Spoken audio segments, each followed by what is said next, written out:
खुशामदीद कहते हैं नाज़रीन आपको। मैं असदुल्ला खान हूँ। खैबर पख्तूनख्वा के बलदियाती इंतखाबात के बाद लाहौर में हम देख रहे हैं, पंजाब में और बिलखुसूस लाहौर में जो दर्जा हरारत, सियासी दर्जा हरारत वो बढ़ गया है। आज बड़ा गर्मा गर्म दिन था लाहौर में। इमरान खान साहब prime minister of Pakistan Lahore में थे, उनके साथ उनके बाकी कैबिनेट मेंबर्स थे, वो प्रेस कॉन्फ्रेंसेस करते रहे। इसके अलावा नून लीग ने तकरीबन एक जलसा ही कर दिया, तकरीब से खिताब था, लेकिन उसमें शहबाज शरीफ साहब ने बड़ी गर्मा गर्म स्पीच की, कुछ और लोगों ने भी, ख्वाजा आसिफ साहब भी उसमें थे, तो वो तकरीबन एक जलसे की शक्ल इख्तियार कर गया और मोराल बड़ा हाई लग रहा। अयाज सादिक साहब की तकरीर जो है उसमें उनका कॉन्फिडेंस और मोराल बड़ा हाई लग रहा था।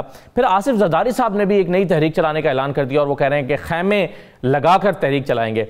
तो ऐसा लगता है कि खैबर पख्तूनख्वा के जो नताइज पीटीआई के खिलाफ गए हैं, उन नताइज ने अपोजिशन की जमातों को बड़ा हौसला दिया है, बावजूद इसके कि अपोजिशन की इन जमातों का अपनी कोई अचीवमेंट नहीं रही खैबर पख्तूनख्वा के इन नताइज में। मिसाल के तौर पर पीपल्स पार्टी की सिर्फ एक सीट है तहसील की और नून लीग की सिर्फ 3 सीटें हैं तहसील की। तो अगरचे अपोजिशन की अपनी खैबर पख्तूनख्वा में कोई खास परफॉर्मेंस नहीं रही जमीयत उलमा इस्लाम के अलावा, लेकिन यहाँ पर पंजाब में इनका हौसला बड़ा बढ़ गया है। तो जाहिर है उसमें एक लॉजिक है, उसमें मंतिक है, वो ये कि यहाँ की अपोजिशन को भी हौसला मिला कि जैसे पीटीआई वहाँ आ रही है वहाँ यहाँ हार सकती है। तो आज प्रोग्राम जरा इसी से शुरू करते हैं कि और को तख्ता मश्क बनाया गया है मुख्तलिफ सियासी जमातों की जानिब से, तो क्या होने जा रहा है। मेरे साथ राना अजीम साहब मौजूद हैं, राना साहब बहुत शुक्रिया, और आमिर कियानी साहब है मुस्लिम लीग नून के रहनुमा। राना साहब, क्या आज लाहौर में बड़ा दिन रहा? बिस्मिल्लाहिर्रहमानिर्रहीम, अस्सलातु वस्सलामु अलैका या सय्यदी या रसूल अल्लाह, अस्सलातु वस्सलामु अलैका या सय्यदी या हबीब अल्लाह। असद बिल्कुल आज लाहौर में बेइंतहा गर्म दिन रहा। अच्छा, बहुत से लोग समझते हैं कि आज वज़ीर आज़म लाहौर में थे, शायद वो जो चंद एक मुलाकातें थी वो मुलाकातें, ऐसा नहीं था। आज लाहौर में जो मुलाकातें थी वो बल्दियाती इंतखाबात के हवाले से थी, वो खानेवार इलेक्शन में नाकामी के हवाले से थी, वह लाहौर के हल्का NA 133 में कागज़ात नामजदगी मुस्तरद होने के हवाले से थी। मेरे पास ये मुसद्दक़ा इतलात है कि आज लाहौर शहर में जो वज़ीर आज़म ने मुलाकातें की है उसमें 23 ऐसे अफराद से मुलाकातें की हैं जिनका तल्लक बल्दियाती आइंदा इंतखाबात के हवाले से था, और उनमें बड़े बड़े नाम थे, और वो सारे पीटीआई के कुछ कारकुन थे, मसलन वो क्लास पीटीआई की जो पीटीआई की बड़ी मुतहर्रिक क्लास है, और साथ में कुछ वो लोग थे जो मैटर करते हैं। सही है, मगर ये करेंगे क्या? इसमें कियानी साहब हमारे साथ मौजूद हैं। आमिर कियानी साहब, ये हम देख रहे हैं कि अपोजिशन की जमातों का कॉन्फिडेंस आज बहुत बड़ा हुआ था खैबर पख्तूनख्वा के नताइज के बाद, और उनको लगता है कि अगर आपको अपनी होम ग्राउंड पर शिकस्त हुई है तो यहाँ तो कोई मसला ही नहीं है नून लीग के लिए। नून लीग वैसे बड़ी पॉपुलर है, और फिर महंगाई का जो एलिमेंट है वो आपको यहाँ पर भी बड़ा मुतासर करेगा। तो क्या खास हिकमत अमली है पंजाब में आपकी के केपी जैसे नताइज नहीं आएंगे? मैं तो हैरान हूँ, नून लीग को वोट पड़ा कितना है? नून लीग तो वहाँ फारग हो गई है। हम तो हाईएस्ट वोट जो पड़े ना वोट, देखें लोग आप गिनती करते हैं ना कितने लोग सेटिस्फाइड हैं, उससे 2 ऊपर नीचे वोट हो जाए कि लदा बात है। पूरे केपी में सबसे ज्यादा वोट अल्हम्दुलिल्लाह पीटीआई को पड़े हैं, इंस्पाइट कि महंगाई है, इसमें कोई शक नहीं। और महंगाई इसलिए है कि इंटरनेशनली सारी दुनिया में हर मुल्क में ये महंगाई है, और कोविड एक ऐसी चीज है, जो ऐसी वायरस जो कि दुनिया में 100 साल बाद आती है, इस पीरियड में आई, अल्लाह का करम है। कियानी साहब, आप क्या तवक्को कर रहे थे कि जमीयत उलमा इस्लाम इतनी सीटें ले जाएगी तहसील की? सर देखें, एक्सपेक्टेशंस का क्या है, एक्सपेक्टेशंस की बात ही नहीं है। अब मैं बता रहा हूँ कि उनकी वोट हमसे कम है पूरे केपीके के अंदर। सर सीटें की बात है ना, वोट से थोड़ी है, प्रेसिडेंशियल सिस्टम थोड़ी है, ये बात नहीं है। तरतीब की बात होती है, तरतीब की बात होती है, लेकिन हमें कोई नहीं है। नून लीग तो पंजाब में ऐसी दिल पेशोरी कर रहे हैं, और जो आपने कहा ना कि अब उनके हौसले बढ़ गए, ये हौसले तो अगर आप देखें 20 के सितंबर अक्टूबर में तो मरियम और उसके खामन सफदर और वो जो बाकी इनके जो सारे रिश्तेदार हैं, ज़ाहिर है ये खानदानी पार्टी है ना, और वो भी खैर आपस में अब नहीं है, तो वो उनका देखें जी बस हमारा जलसा तो छोड़ दें, ये तो अगस्त में जा रहे हैं, ये तो दिसंबर में जा रहे हैं, कि इनके कॉन्फिडेंस बेचारों के ऐसे ही रहते हैं। इंशाल्लाह ताला ये इनको अभी तो छोटे रिजल्ट है ना जो केपी के, शायद आपको गालिबन पता होगा कि अभी तो कल परसों सारे जो विलेज काउंसिल के हैं वो तो आने हैं कल या परसों, और सारा आपको जो ग्रास रूट पे वर्कर का जो आपको मैसेजेस है, वोट लोगों ने डालना है, वो तो नंबर होते हैं ना, वोट इज नंबर। कियानी साहब ये तो हो गए केपीके के इलेक्शन, इसके रिजल्ट आना शुरू हो गए। चले, आपने कह दिया महंगाई है, आपने कह दिया कोविड है, वज़ीर आज़म साहब ने कह दिया हमारे आपस के इख्तलाफात थे लोगों के, जिसका हमें ये हमाजा भुगतना पड़ा। इससे पहले कंटोनमेंट बोर्ड के इलेक्शन हुए थे, उन कंटोनमेंट बोर्ड के इलेक्शन में आप बहुत से ऐसे जगहों से इलेक्शन हारे हैं, जो आपकी होम ग्राउंड्स थी। पिंडी से क्या हुआ आपके साथ? आप बिल्कुल देखें, मैं आपकी बात को, मैं ये तो नहीं कह रहा रिजल्ट तो सामने आते हैं, लेकिन बिल्कुल ये सच है जो पीएम साहब ने बात की है, उसमें कई जगह पे, अक्सर और पेशतर जगह पे हमारे ही लोग अनफॉर्चुनेटली, हमें चाहिए था आपस में चीजों को, उन लोगों को बिठा देते। वोट तो हमने, हमारे जो लोग खड़े हो गए उससे वोट, इवन कंटोनमेंट्स में, क्योंकि मैं जानता हूँ जाती तौर पर चीजों को, तो इसलिए कंटोनमेंट्स में भी ये हुआ और वहां पे भी अनफॉर्चुनेटली ये हुआ। अब जाहिर है कि ये चीजें हमें रियलाइज की हैं और इंशाल्लाह ताला जो वर्कर्स हैं हमारे, तो यानी साहब कंटोनमेंट बोर्ड में जो हुआ उसके बाद आपने कहा था मामला को दुरुस्त कर लेंगे, उसके बाद कम से कम 3 माह बाद ये इलेक्शन हो रहे हैं दोबारा। अगर आप कंटोनमेंट के बाद भी ये सारे मामला को ठीक नहीं कर सके तो अगले मरहले में क्या करेंगे? सर सुन लें ना, सुने, इस तरह हुआ कि ये चीजें हमने उनको टाइम पीरियड रिक्वेस्ट की थी कि टाइम हमें इसकी भी चाहिए था, वैसे भी जेन्युइनली। अब इलेक्शन कमीशन चले, वही इंस्टीट्यूशन है, एक अदारा है, एक कॉन्स्टिट्यूशन अदारा है, उन्होंने इंसिस्ट किया और उन्होंने कहा जी ये इस तरह कर लेंगे। हमें अब दोनों तरफ बैलेंस करना पड़ता है। जाहिर है भी तो एक्सपेक्टिंग ये चीज हम कर रहे थे कि हमने लोगों को कोशिश की, कई जगह पे बैठ गए। मुझे ये नहीं कि हम कोई कुछ, ऑब्वियसली नंबर्स में हम 3-4 सीटों से फर्क में पड़ा है, लेकिन ओवरऑल वोट्स भी ज्यादा है। लेकिन इंशाल्लाह ताला पंजाब में आज हम गए थे और अल्लाह के फजल करम से वो यही इश्यूज हैं जो खान साहब ने आइडेंटिफाई किए हैं कि हमने पंजाब में, क्योंकि जाहिर है आपको पता है आबादी के हिसाब से बहुत बड़ा है, वो हमने रिजॉल्व करने और करेंगे इंशाल्लाह। आज हम साहब, ख्वाजा आसिफ साहब की आपको एक छोटी सा टुकड़ा सुनवाना चाहता हूँ। आज जिस एतमाद के साथ वो गुफ्तगू कर रहे थे, आप कह रहे हैं कि जी ये तो हमेशा तारीखें देते हैं कि आज जारी, लेकिन अब ये वाला जो एतमाद है ना, और जो चेहरे पे मुस्कुराहट है, ये कुछ थोड़ी सी मुख्तलिफ है। ख्वाजा आसिफ साहब ने क्या कहा, जरा ये सुन लीजिए। बावजूद इस बात के कि वफाकी हुकूमत और सूबाई हुकूमत पीटीआई की थी, सहूलतकारी जो है मुयसर नहीं थी। आज लोग जो है बिजली ना होने की वजह से लकड़ी की जगह जो है वो बल्ले जो है वो जला के जो है वो हांडी पका रहे। हालात जो है तेजी के साथ जो है बदल रहे हैं। माल्टिया की बाहरी कटे दा तो आगे नहीं जाएगा। जड़ा ज्वाइंट सेशन में अगर एक रात कबल जो है वो टेलीफोन ना बजे होते तो 224 जो है वो 216 थे वोट, 216 से ये हो सकता है 100 कुछ रह जाते पीटीआई के। ज्वाइंट सेशन वाले दिन ही पीटीआई की हुकूमत का जो है वो खात्मा हो जाता। जी कहने साहब, ये जो उन्होंने बात की आखिर में कि ज्वाइंट सेशन की रात अगर टेलीफोन ना बचे होते तो 100 कुछ आपके वोट होते। कोई आप मुझे खुदा ना खास्ता कोई ऊपर से इल्हाम वाली बातें तो नहीं बता रहे। ये तो एक आम आदमी है जो ऑलरेडी मुसीबत ज्यादा आदमी है, इसने एक बयान दिया है, उसकी इतनी इंपॉर्टेंस है कि जी वो कह रहे हैं जी ख्वाजा, खुदा के लिए ख्वाजा आसिफ साहब मुझे बताएं वो कौन सा कोई ऊपर से लिखवा के आए हुए हैं, कोई इस्तीफा दिखा दिया है। प्रॉब्लम ये है कि इन ख्वाहिशात, देखें हजारों ख्वाहिशें ऐसी कि हर ख्वाहिश पे दम निकले। ख्वाजा साहब का तो हर घड़ी दम निकलता है। प्रॉब्लम ये है कि इनका अब बस नहीं चल रहा कि हम करें क्या। इनकी स्टेटमेंट कोई मायने में लिए हमारे नहीं रखती। इस पूरी पीएमडी देखें, ये सब इकट्ठे हो गए हैं जो एक दूसरे को घसीटने के चक्कर में थे, एक दूसरे को। चले कैनी साहब, आज जो 3 मसले पंजाब के हवाले से आपने डिस्कस किए वो क्या थे मसले और उनका हल क्या सोचा?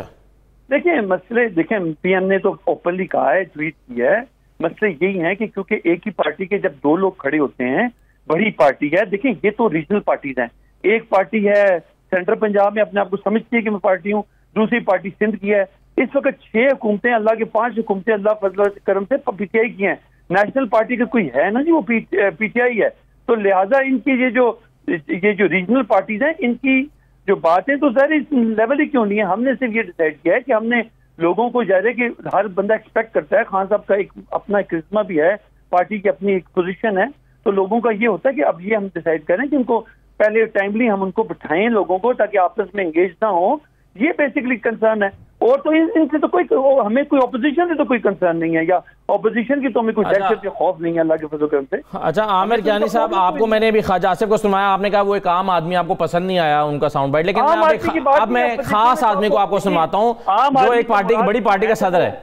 आप शहबाज शरीफ को जरा सुनिए, उन्होंने क्या कहा है, आपकी तनकीद की है आपके ऊपर। सर मेरी गुजारिश सुनिए कि पीडीएम आपके सामने है, पीडीएम का जैसे आपके सामने है, पीडीएम का सब जमातें, पूरी की पूरे पाकिस्तान की तकरीबन जमातें इनके साथ जुड़ी बैठी हैं, फिर भी इनसे जलसे नहीं हो पा रहे।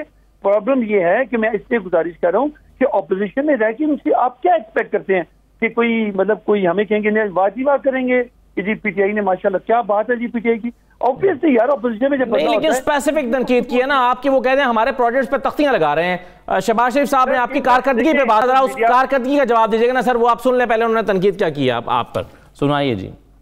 3.5 सालों में इस मुल्क की मईशत का जनाजा निकल चुका है। इसने पाकिस्तान की ईंट से ईंट बुझा दी है। 3.5 साल क्या किया? तख्तियों के ऊपर तख्तियां, तख्तियों के ऊपर तख्तियां, तख्तियों के ऊपर तख्तियां। तख्तियां लगाने का इतना शौक था तो हमें बता देते, हम आपको तख्तियां लगाने पर मजबूर कर देते।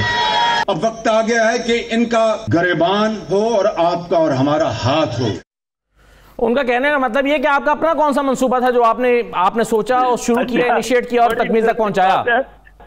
इससे बड़ी इंटरेस्टिंग बात है, मुझे वो एकदम इनकी बात सुनता हूँ तो याद आ जाता है जब वो बड़े ना, वो एक हमारा ट्रूथ पेस्ट का ऐड आता है, साबुन का आता है, सेफ गार्ड हीरो आता है ना, तो वो एक जब आए ना ये कोविड आया तो ये भाई साहब ने 2 लिफाफे उठाए हुए जिसमें एक सैनिटाइजर और 2 टिश्यू और उनके जो हवारी थे उन्होंने कहा जी कि वो एक्सपर्ट आ गए हैं। भाईजान ये इनकी एक्सपर्टीज हमने देखी हुई है। फॉर गॉड सेक आप मीडिया वाले हैं, आप एक गुजारिश है आपसे ना, आप लोग ये सवाल करने से पहले आपका एक बड़ी एक हैसियत है। नहीं सर, लेकिन आप इस बात का जवाब देना, जो सवाल है ये तो चले आपका मजाक हो गया ना, खत्म करने देना। सर नहीं देखिए ना, आप एक मेरा एक सब्सटेंस एक सब्सटेंस है ना उस क्वेश्चन में। मेरा सवाल ये था शहबाज शरीफ साहब की इस गुफ्तगू की रोशनी में, क्या आपने कौन सा प्रोजेक्ट इनिशिएट किया और पाया तकमील को पहुंचाया, वो ये कह रहे हैं असल में क्या आप हमारी सर सुने याद रखिएगा, आप बड़े माशाल्लाह पढ़े लिखे आदमी हैं। कभी भी जब जो दुनिया का 5वां बड़ी आबादी का मुल्क होता है ना जी, बड़ा मुल्क है पाकिस्तान अल्लाह की फजल से, कभी मुझे बताएं इन्होंने कोई ऐसा काम किया जो नेशनल बिल्डिंग हो? अभी 4 डैम अंडर कंस्ट्रक्शन है अल्लाह के फजल करम से। आप मुझे बताएं बड़े मेगा प्रोजेक्ट, इनसे ज्यादा रोड हमने बनाई हैं। आप प्लीज अपनी स्टेटिस्टिक्स ठीक करें। और आपने कहा तख्तियों की बात, आपने जो तख्तियां लगी हैं प्लीज चेक करें। इन्होंने आखिरी बजट में सिर्फ उन्होंने ये कहा था कि ये प्रोजेक्ट बनाने हैं, उसका आखिरी बजट इनका मई में था, उसके बाद ये चले गए। तख्ती कौन सी लगाई है इन्होंने, मुझे बताएं। आज अगर आप बात कर रहे हैं कराची की, प्लीज मैं चाहता हूं कि मीडिया जाके देखे कि कितनी फंडिंग एलोकेट हुई थी या कितना काम हुआ था और कब काम हुआ है। पाकिस्तान का हम वो लोग नहीं है जो पाकिस्तान में अगर कोई चीज अगर बेहतरी की तरफ जा रही है तो उसको रोका जाए। इंशाल्लाह जो काम हो रहे हैं ये बड़े पैमाने के जो पाकिस्तान के इससे आगे बढ़ते हैं। पंजाब में बल्दियाती इलेक्शन कब करवा रहे हैं? सर बल्दियाती इलेक्शन हमारी तरफ से इलेक्शन वैसे तो करने इलेक्शन कमीशन ने होते हैं, हमने अपनी कंसेंट उनको दे दी है, हमने अपना बिल जमा करा दिया है, हम तैयार हैं जब वो कराना चाहें। आप चाहते हैं जब ईवीएम आ जाए पंजाब के इलेक्शन में, बल्दियाती इलेक्शन में फिर होंगे, यही है ना? कोई देखिए इलेक्शन फिर वो इस साल तो नहीं होते। मैं आपके मैं प्रोग्राम की तवज्जो से एक बात करना चाह रहा हूँ। देखिए हमने कहा क्या है, हमने इसको इलेक्शन कमीशन को ये कहा है कि आप 2023 के इलेक्शन जो हैं वो करवाएं ईवीएम पे, ठीक है। और हमने ये कहा कि अच्छा हमने पॉलिसी तो नहीं दी। अब देखिए ये याद रखिए कि ये एक अदारा खुद मुख्तार अदारा है जिसने डिसाइड करना है कि कौन सी मशीन लेनी है, कि कब लेनी है, कैसे उसकी कुरंदाजी होनी, जो भी करना है। नहीं मगर क्या नहीं साहब, जो पंजाब में बल्दियाती इंतखाबात का बिल पास करवाया है उसमें तो उसको ईवीएम की इशत शामिल की गई है ना आपने? क्या देखिए हमने उनको ये भी कह दिया, पाबंद नहीं किया आपने? सर हम सब पढ़ा हमने कहा है कि अगर आप ये समझते हैं कि पॉसिबिलिटी नहीं है और आप करवाना चाहते हैं तो we are 100% ready, we have nothing to stop. चलिए ये तो उनका हो गया, आपका क्या ख्याल है? आप कब तक कराना चाहते हैं? आपकी जमात है, सर हम तो बल्दियाती इदारे खत्म हो रहे हैं, आप कब तक कराना चाहेंगे? मैं समझता हूँ, मतलब मैं अपनी जाती बात करूँ एज ए सियासी वर्कर, अभी ये रोजों की फौरी बात इनको करा देनी चाहिए। ये मई चला गया ना?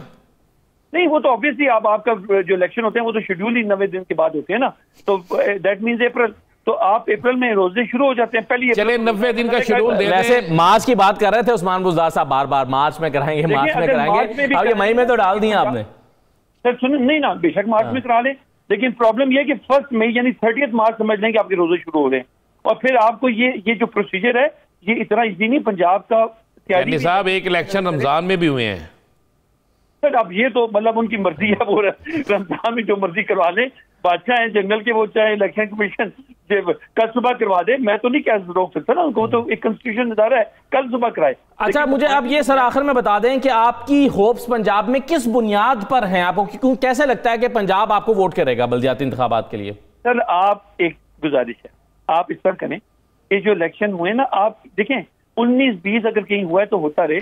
आप मुझे देख लें कि आपकी जो वोट्स पड़े हैं और सारी सीटें जो खाली हुई हैं वो नून की ही सीटें थी।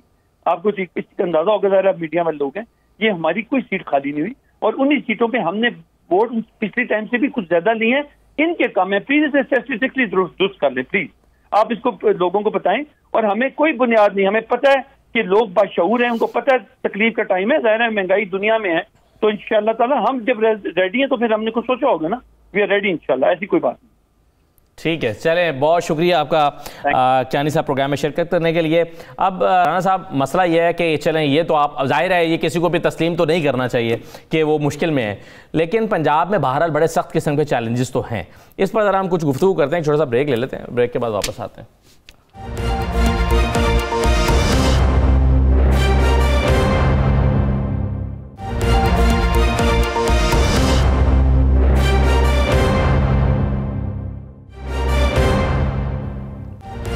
ब्रेक के बाद आपको दोबारा खुशामदी कहते हैं। आमिर कियानी साहब से गुफ्तगू हो रही थी, पीटीआई थोड़ा अपसेट ज़रूर है, लेकिन आज बहुत सारी मीटिंग्स हुई हैं और उन मीटिंग्स में जो खैबर पख्तूनख्वा में होने वाली गलतियां थी उसको सुधारने के लिए कुछ कमेटियां बनाई गई हैं, कुछ स्ट्रेटजी डिस्कस की गई है कि कैसे उम्मीदवारों को का इंतखाब किया जाए वो इलेक्शन लड़ने के लिए, और कैसे उन नताइज से बचा जाए जो खैबर पख्तूनख्वा में आए हैं। अब कितना उसमें कामयाब हो पाती है PMLN, ये तो आने वाले दिनों में पता चलेगा, लेकिन कैसे बना रही है। राना साहब, ये क्या सीखा है KPK से PTI ने जो कि वो पंजाब में उसको दुरुस्त करने जा रहे हैं? देखिए, मेरे पास इतला ये है कि आज पंजाब में जब वज़ीर-ए-आज़म पाकिस्तान आए तो आपको पता उनका सबसे बड़ा जो इवेंट था वो ये था कि ओवरसीज़ पाकिस्तानियों से खिताब करना था, जो कि आज नहीं हो सका और उसमें 40 मुल्कों से लोग आए हुए थे। आप ये अंदाज़ा लगा सकते हैं कि वो खिताब नहीं हो सका। ओवरसीज़ पे सबसे ज़्यादा ये शोर डालते थे, उनसे कुछ ने ना मुलाकात हुई ना खिताब हुई। गवर्नर साहब जो है वही नहीं खिताब नहीं, तकरीब ही कैंसिल हो गई ना, तकरीब कैंसिल हो गई, तकरीब नहीं हुई। गवर्नर साहब जो है गवर्नर हाउस में उन्हें ज़ोहराना दे के उनको राज़ी करने की कोशिश करते रहे। अब क्या ऐसे मामला थे कि वज़ीर-ए-आज़म साहब जो खुद ओवरसीज़ पाकिस्तानियों के बड़े हक में हैं, वो उन्हें असल मामला ये था कि वज़ीर-ए-आज़म साहब ने वहाँ पर 3 चीज़ों पे आज बरी हुई। एक, सबसे पहले वज़ीर आला पंजाब से पूछा गया कि जनाब ये बताएं कि ये जो ज़िमनी इलेक्शन था खानेवाल का, इस पर क्या हुआ? वहाँ पे एक वफाकी वज़ीर भी है, खानेवाल से तल्लुक़ रखते हैं, वहाँ पे आपके एक MNA भी हैं, वहाँ पे आपके खुद ज़ाती तौर पर सबसे ज़्यादा जो तरक्याती फ़ंड है ना वो खानेवाल को दिए गए हैं। तो फिर ये क्या हुआ? उसके बाद उन्होंने कहा भाई आप आए ज़रा कंटोनमेंट बोर्ड में, गुजरांवाला में जीती तहरीक इंसाफ, चेयरमैन किसका बन गया? लाहौर के अंदर कंटोनमेंट बोर्ड जहाँ पर इनके MNA ख़वातीन MNA जो है महसूस नशिस्तों पर 2 हैं और एक सेनेटर जो है वहाँ से मुंतखब हुई थी, और इसी तरह इनके लोग वहाँ पे थे, बेइंतहा तरक्याती काम कराए, वहाँ पे सारा कुछ किया। कंटोनमेंट बोर्ड तो इन्हीं का होता था ना डिफेंस में कि इनके फेवरेट तरीन एरिया हैं, यहाँ से ये हारते नहीं, क्यों हारे? बाकी सियालकोट में क्या हुआ इनके साथ? ये सारी जब उनसे जवाब तलबी हुई तो इससे पहले वज़ीर-ए-आज़म साहब के पास 3 रिपोर्ट्स थी मुख्तलिफ अदारों की, वो अलहदा थी और बाकी इनसे तलबी अलहदा हुई। उसके बाद उन्होंने कहा अब मैं पंजाब में किसी किस्म की रायत नहीं दूंगा, ये मैं आपको बिल्कुल मुसद्दक़। बड़े गुस्से में थे आज वज़ीर-ए-आज़म साहब, इसलिए गुस्से की वजह से एक अहम तरीन फंक्शन भी जो है वो तकरीब भी कैंसिल हुई। उसके बाद क्या होता है? उसके बाद आज मुलाकातें होती हैं। असद जो आज मुलाकातें हुई हैं वो कुछ मुल्तान से थे, कुछ डेरा गाजी खान से तल्लुक़ रखने वाले कुछ लोग थे, कुछ बखर से थे, कुछ रहीम यार खान से थे, कुछ फिर आप आ जाते हैं इधर पोटोहार साइड जो है वहाँ से थे, कुछ सेंट्रल पंजाब से थे। ये उन लोगों से मुलाकातें की गई हैं जो लोग आइंदा बल्दियाती इंतखाबात में जीत सकते हैं, जिनकी कुछ से है, जिनके कोई रूट्स हैं, जिन्हें पता है कि वहाँ में किस तरह जाना है, उनसे बाकायदा मुलाकातें की। उनसे पूछा गया कि अगर पंजाब में बल्दियाती इलेक्शन होते हैं तो हम किस तरह जीतेंगे, हम किस नीचे रूट तक क्या करेंगे, हमें कहाँ पे अपने इत्तेहादियों की मदद करें, क्योंकि इन बल्दियाती इंतखाबात के नताइज पे फिर अगले इलेक्शन जो है वो डिपेंड कर रहे हैं। 2023 के जो इंतखाबात हैं, यहाँ पर आप ग्राउंड पर काम करेंगे, आपके अपने बंदे आएंगे, वो काम करेंगे, तो शायद वो आपको 2023 के इलेक्शन में हम राह हमवार करके देखें। इसलिए इनको अब ये तो कह रहे हैं ना, ये जितनी मर्जी जान छुड़ाएं, एक कानून मौजूद है, दिसंबर में तो मुद्दत खत्म हो जाएगी ना। जी हाँ, पिटीशन भी खारिज हो गई बल्दियाती इदारों के नुमाइंदों ने जो की थी कि हमें 2.5 साल की मुद्दत और दी जाए, क्योंकि हमारा टाइम्स आया वो पिटीशन नहीं, लेकिन वो तो मुद्दत खत्म हो चुकी है ना दिसंबर में। जी दिसंबर चल रहा है ना, दिसंबर में गालिबन 3 या 5 तारीख को शायद अभी चंद दिन है जी। अच्छा, वो खत्म हो गई। अब उसके बाद आप बल्दियाती इदारों को आपने हर सूरत में इलेक्शन कराना है, ये सुप्रीम कोर्ट का एक हुक्म है। अब आप ईवीएम पे चले जाएंगे। मुझे मैं एक जुम्मेदार शख्स ने कहा, मैंने उनसे पूछा जनाब आपने ये बिल पास करवा लिया ईवीएम का, बासानी करवा दिया? तो उसने मुझे हंस के ना पंजाबी में कहा, उन्हें कि इन्होंने इलेक्शन कराना ही कोई नहीं, तो इन्होंने क्या ईवीएम विच पा दो ना, ईवीएम होएगी तो ना इलेक्शन होंगे। ये मुझे पंजाब के जुम्मेदार शख्स ने मुझे लेकिन वैसे अब इन इलेक्शन से फरार जो है ना तो ये मुमकिन दिखाई देता है राणा साहब, बिल्कुल, क्योंकि इलेक्शन कमीशन का भी दबाव है और अदालत का भी दबाव है, अदालत का फैसला आ गया हुआ है जिसका आपने जिक्र भी किया।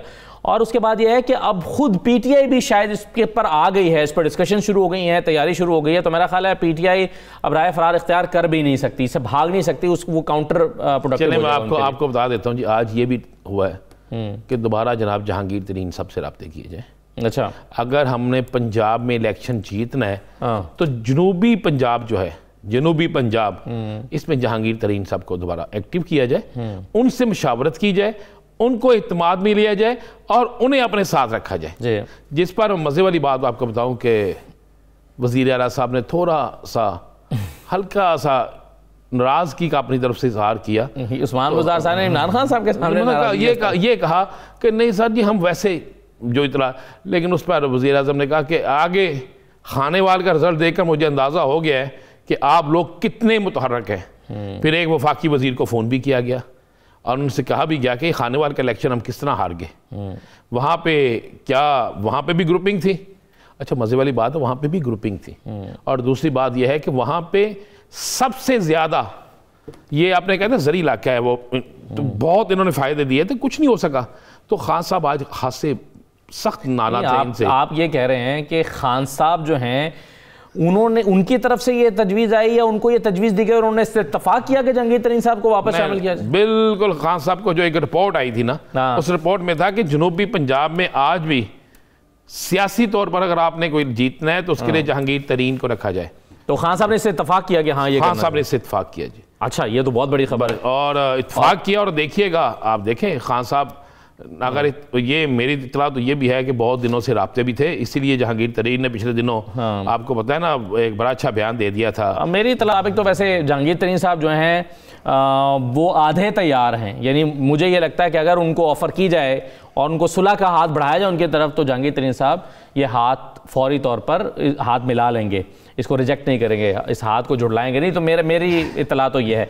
अच्छा, दूसरा ये है कि वो जो एक बात रह गई कि आज की जो बड़ी इंपॉर्टेंट तकरीब थी ये कैंसिल क्यों हुई राणा साहब? क्या वजह हुई, क्या इसको कैंसिल क्यों कर दिया गया? मेरे पास इत्तला ये है, और मेरी इस वाले से इनके ज़िम्मेदार शख्स बात हुई, उन्होंने कहा जी कि तकरीब बिल्कुल होनी थी, लेकिन गवर्नर पंजाब साहब को पहले चाहिए था कि वो शेड्यूल देख लेते कि जो वज़ीर आज़म साहब का शेड्यूल है क्या उसमें वो 3 से 4 घंटे हैं। उसने कहा वहाँ पे सिर्फ वज़ीर आज़म साहब ने तकरीर करने नहीं आना था, ओवरसीज़ पाकिस्तानी आए हुए थे, उनके साथ बात करनी थी, उनके साथ बैठना था, उनके साथ तमाम मामला देखने थे।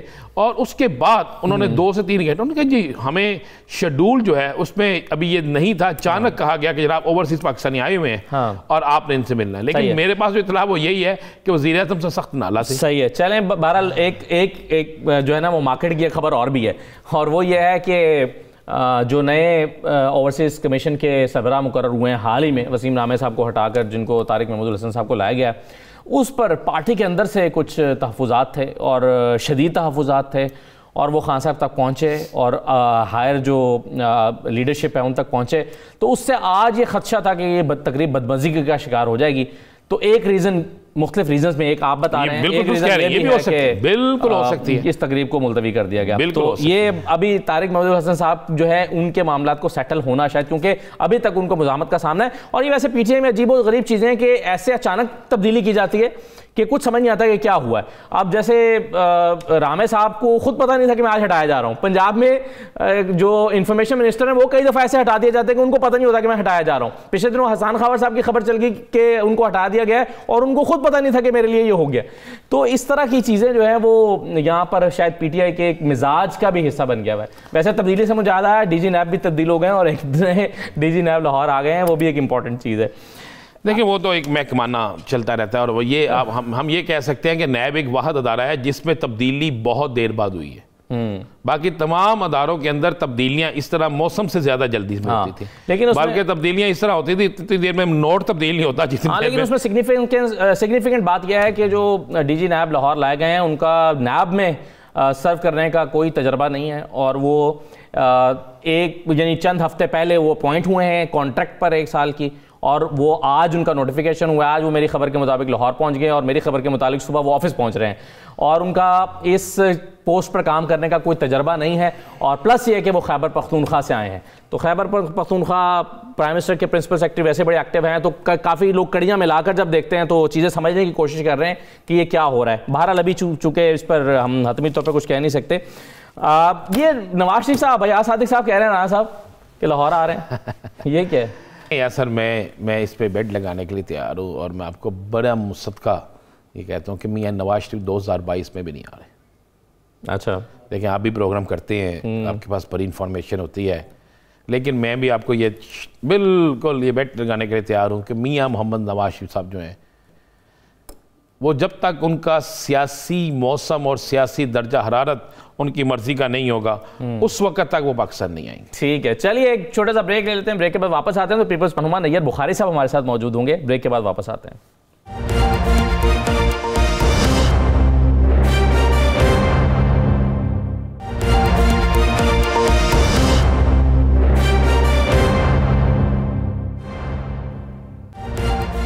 ब्रेक के बाद आपको दोबारा खुशामदीद कहते हैं। पाकिस्तान पीपल्स पार्टी के सीनियर रहनुमा नैयर बुखारी साहब हमारे साथ मौजूद हैं।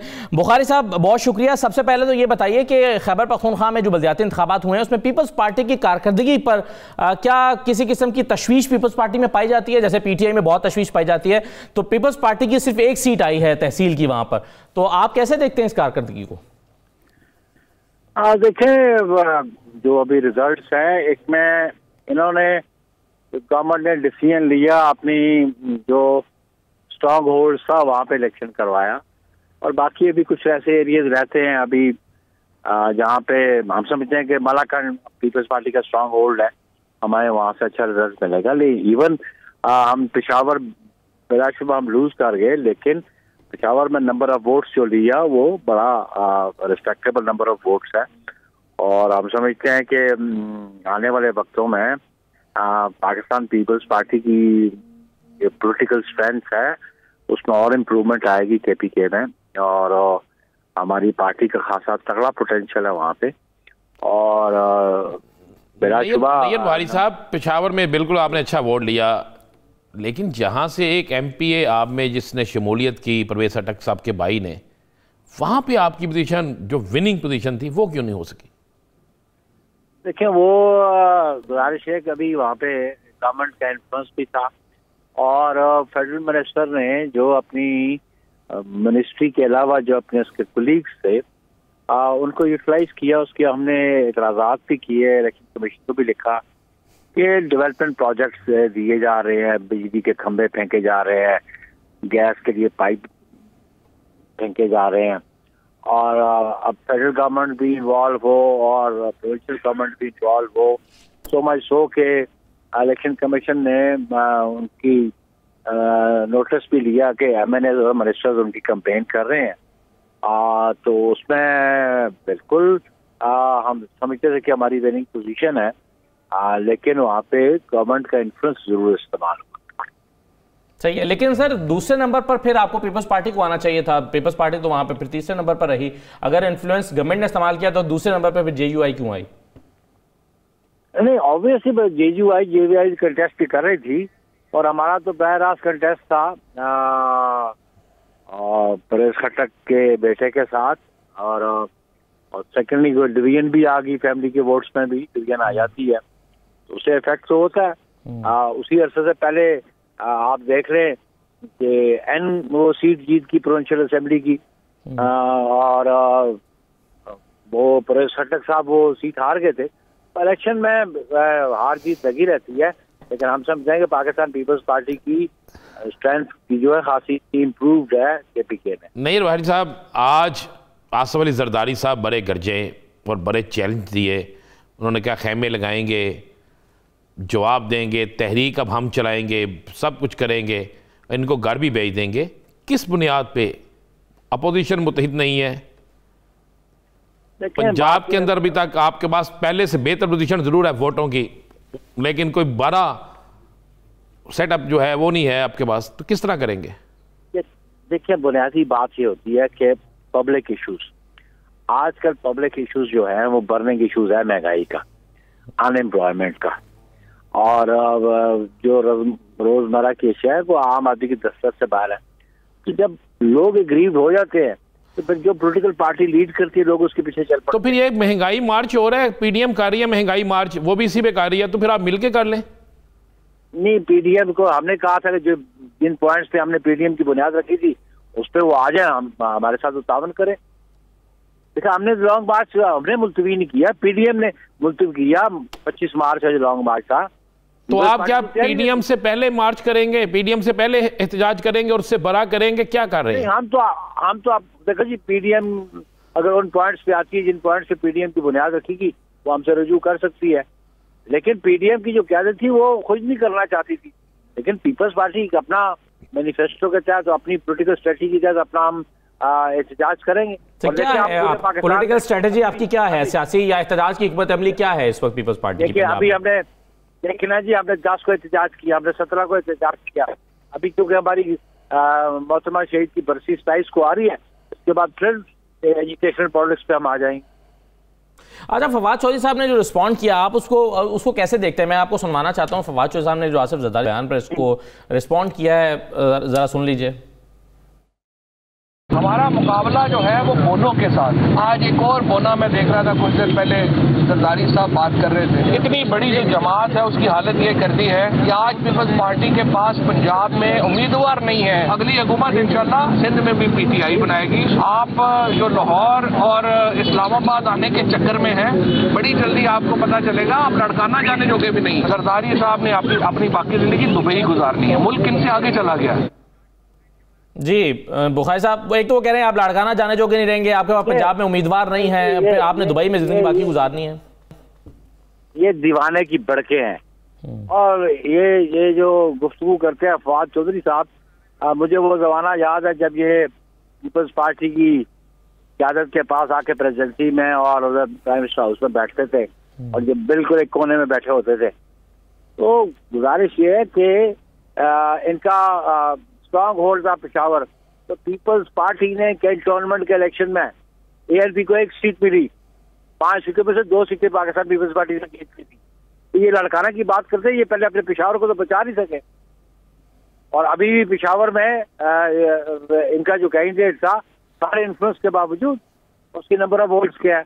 अभी आप इनका वो जो हम डेरा में जीते हैं सीट, उसमें पीटीआई का मिनिस्टर लगा हुआ था, लेकिन उसके बावजूद उसकी क्या सूरत हाल रही। तो ये वैसे अब लोगों की तवज्जो हटाने से, महंगाई से, इशू से अपनी नाकामी छुपाने के लिए इस किस्म की ये बढ़के मार, ताकि इनके पास ग्राउंड्स पे वो स्ट्रेंथ अब नहीं है इनके पास। और आने वाले इलेक्शन में पता चल जाएगा तो पंजाब में भी होंगे। और अच्छा, जो केपीके में इलेक्शन हुए हैं, क्या पीपल्स पार्टी ने फेयर इलेक्शन मानती है? देखिए, इसमें प्री पोल रिगिंग तो जरूर हुई। प्री पोल रिगिंग इस तरह कि इन्होंने डेवलपमेंट के प्रोजेक्ट्स दिए, इन्होंने डोल आउट किए बिजली के खंभे, और मैं समझता हूँ इसकी गैस पाइपलाइंस के लिए कांग्रेस इलेक्शन कमीशन को लेना चाहिए। तो इसके बावजूद आप हार गए और जमीयत उलमा इस्लाम जीत गई, तो वो क्यों जीत गई फिर?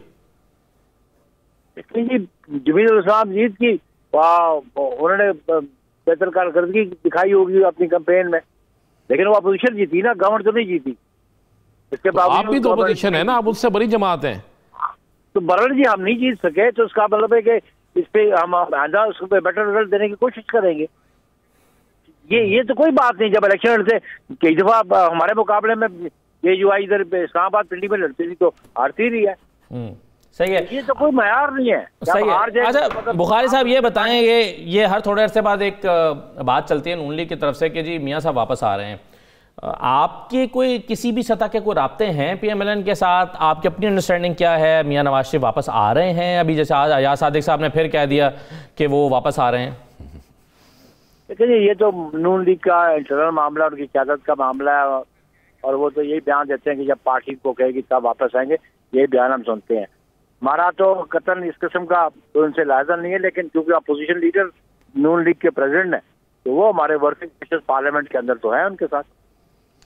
पार्लियामेंट के अंदर की आपने बात की, ये तो बता दें, सुनने में आ रहा है कि फिर दोबारा आप सब मिलकर पार्लियामेंट के अंदर कोई अदम एतमाद की तहरीक स्पीकर के राह फुलाने के हवाले से कोई मीटिंग्स भी जारी हैं और कोई इस पर मुशावरत भी हो रही है? कंसल्टेशन है। पीपल्स पार्टी का मौका बहुत पहले यही था कि हम नो कॉन्फ्रेंस मूव करें, और उस पर अगर आज पीडीएम की जो अपोजिशन में जमातें बैठी हैं वो हमसे एग्री करती हैं तो बिल्कुल उसके लिए कंसल्टेशन का नहीं, कोई राब्ते हो रहे हैं, इस पर कोई काम हो रहा है? देखिए जी, कंसल्टेशन की बात जब मैंने क्या दी तो यू डोंट अंडरस्टैंड किससे कंसल्टेशन हो रही है। जाहिर अपोजिशन से ही तो हो रही है ना कंसल्टेशन, तो ट्रेजरी बेंच से तो कंसल्टेशन नहीं होगी हमारी अभी। सही है। अच्छा बुखारी साहब, ये जो सिस्टम, जिस सिस्टम के तहत खैबर पख्तूनख्वा में इलेक्शन हुए हैं, आप इस सिस्टम को अच्छा सिस्टम समझते हैं इसमें डायरेक्ट इलेक्शन हुए हैं तहसील लेवल पर? देखिए जी, रजिस्ट्रेशन उनका काम था, उन्होंने किया, और हम तो पॉलिटिकल प्रोसेस के अंदर रहना चाहते हैं, और उस पॉलिटिकल प्रोसेस में पीपल्स पार्टी अंदर रही है, और पीपल्स पार्टी का बहुत पहले मौका था कि लोकल बॉडी पार्टी बेसिस पे होने चाहिए, और वो इन्होंने एक जो थर्ड टियर था उसमें जो काउंसिल का था और नेबरहुड का था वो नॉन पार्टी की है, तो कोर्ट ने कहा कि उसको पार्टी बेसिस पे कराओ। रजिस्ट्रेशन है उसमें हम उसको वैक्यूम नहीं छोड़ना चाहते। नहीं, लेकिन वैसे आप इसको डायरेक्ट इलेक्शंस को तहसील से लेवल पर जो हुए हैं सही मानते हैं, सही समझते हैं, या आपके तहफुजात हैं नहीं डायरेक्ट इलेक्शन नहीं होना चाहिए था? नहीं, डायरेक्ट इलेक्शन हमने कहा, जो उन्होंने किया हमने पार्टिसिपेट किया। आप इसकी कारकर्दगी होगी फिर कौम के सामने आ जाएगी। तो क्या आप समझते हैं कि सिंध में भी इसी तरह इलेक्शन होने चाहिए? जी, सिंध में भी इसी बुनियाद पे इलेक्शन होने चाहिए? मैं कहता हूँ कि मुल्क में फ्री एंड फेयर इलेक्शन होने चाहिए। इलेक्शन होना बहुत जरूरी है, 10-10 साल का गैप नहीं होना चाहिए। लेकिन सिंध की अपोजिशन जमातें कहती हैं कि जो कानून आप लेके आए हैं, पीपल्स पार्टी लेके आई है, वो काला कानून है और उसमें सिर्फ धांधली होगी और उसमें जमहूरियत का कत्ल होगा। देखिए जी, उनको अपनी हैसियत पता है कि MQM की क्या हैसियत है, कि कहाँ वो सारा इलेक्शन दोस्त धांधली से जीत लेते थे, उनके पास कितनी सीटें रह गई हैं। और फिर PTI की सूरत हाल क्या है कि हमने रिसेंटली जो उनकी सीट थी फैसल वाडा वाली, पाकिस्तान पीपल्स पार्टी ने जीती, तो वो जो ये शोर कर रहे हैं वो अपनी शिकस्त को छुपाना चाहते हैं। कानून साजी का अख्तियार प्रोविंशियल असेंबली को है, और प्रोविंशियल असेंबली वो कानून पास करती है जिसके पास मेजॉरिटी है। तो हमने मेजॉरिटी की बुनियाद से कानून पास किया, और फिर वहाँ पे प्रोविंशियल कैबिनेट कहती है अगर जी आप डिस्कशन करना चाहते हैं तो इस पे बिल्कुल डायलॉग हो सकता है, यहाँ डायलॉग करना चाहते हो डायलॉग करें। तो डेमोक्रेटिक प्रोसेस में डायलॉग तो एक जरूरी आंसर है, आ जाए उसमें। ठीक है, राइट सर, बहुत शुक्रिया बुखारी साहब प्रोग्राम में शिरकत करने के लिए। चलिए एक ब्रेक ले लेते हैं, प्रोग्राम के बाद वापस आते हैं तो मजीद गुफ्तगू करते हैं, हमारे साथ रहिए।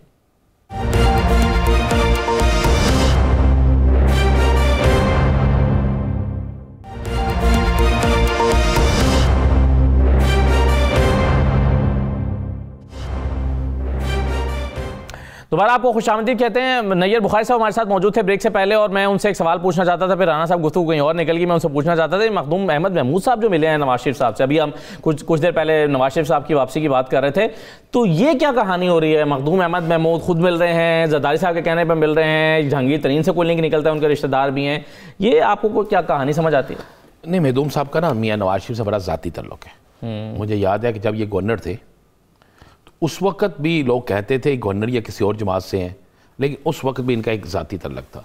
और मैंने इस हवाले से उनके बड़े करीबी लोगों से पूछा, हमें तो खबर चाहिए थी कि क्या ये आसफ अली जरदारी साहब का कोई पैगाम लेके गए हैं, क्या ये किसी और मामले में गए हैं? तो पता चला कि नहीं, कि इनके ज़ाती तल्लक की बुनियाद पर वहाँ पर मिले हैं, और जहांगीर तरीन वाला मामला भी नहीं है।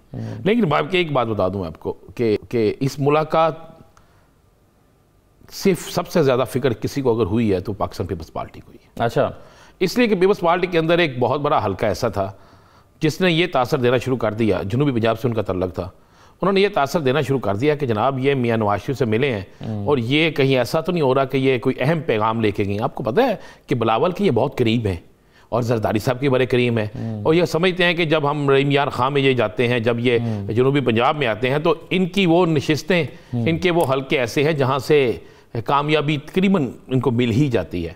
तो उन्होंने कहा ये ना हो कि कोई ऐसा पैगाम वहाँ चला गया और पार्टी के कुछ रहनुमाओं को फिक्र पड़ गई जनूबी पंजाब से तल्लक रखने वालों को कि हमें इत्मीनान में नहीं लिया गया।